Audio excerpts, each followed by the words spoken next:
महापुरुषाबद्दल आणि त्यांनी कसं महिलांना घडवलं, महिलांपासून कसं घडलं हे सर्वांनी आपल्या उत्कृष्ट अशी माहिती दिली आहे.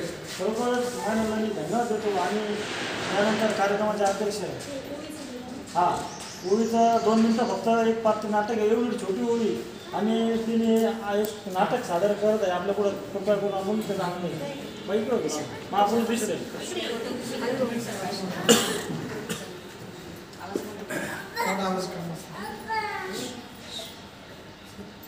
हंड्यावर हंडा हंड्यात 14 तळाचं पाणी, हंड्यावर हंडा हंड्यात 14 तळाचं पाणी, पाण्यात दलित सुधाराचं वाण, साहेब माझं विश्वरत्न, साहेब माझं विश्वरत्न, इतिहासाचं सोनेरी पान, इतिहासाचं सोनेरी पान.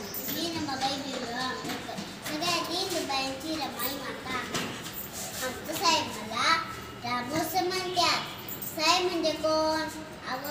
भारताच्या घटनेचं शिल्पकार, महाज्ञानी, महामानव, सगळ्यात हिंदुबाई समाजाचं कैवारी डॉक्टर बाबासाहेब आंबेडकर. तुम्हाला सांगू का, जेव्हा माझं साहेबांबरोबर लगीन झालं तेव्हा मी 9 वर्षाची होती. बिन मायबापाच्या पोळीला रामजी बाबांनी म्हणजे आमच्या मामाजींनी मायनं सांभाळलं.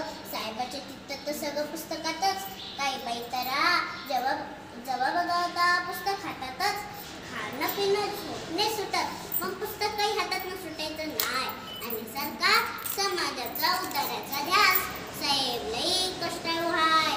मला म्हणायचे, रामू आपल्या समाजाला जरी या परिस्थितीतून बाहेर काढायचं असेल तर शिक्षणावाचून काय नाही.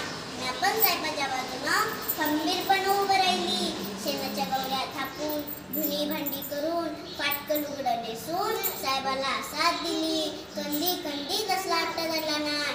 बॅरिस्टरची बायको फाटकं लुगडं नसते असं म्हणून बायकांनी हिणवलं. इतक्या मोठ्या माणसाची बायको पण अंगावर एक पण दागिना नाही म्हणून नावं ठेवली.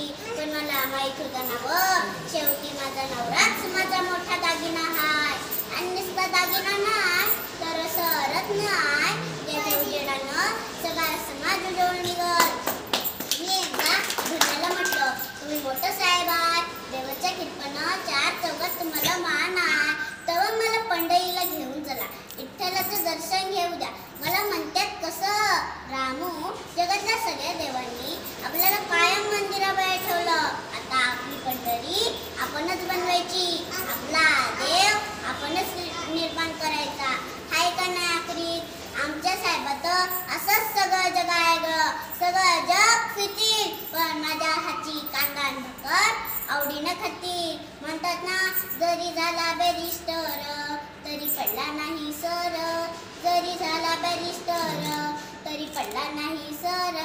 कसा चिरडला दुश्मन लेखनीच्या तलवारीनं, कसा चिरडला दुश्मन लेखनीच्या तलवारीनं.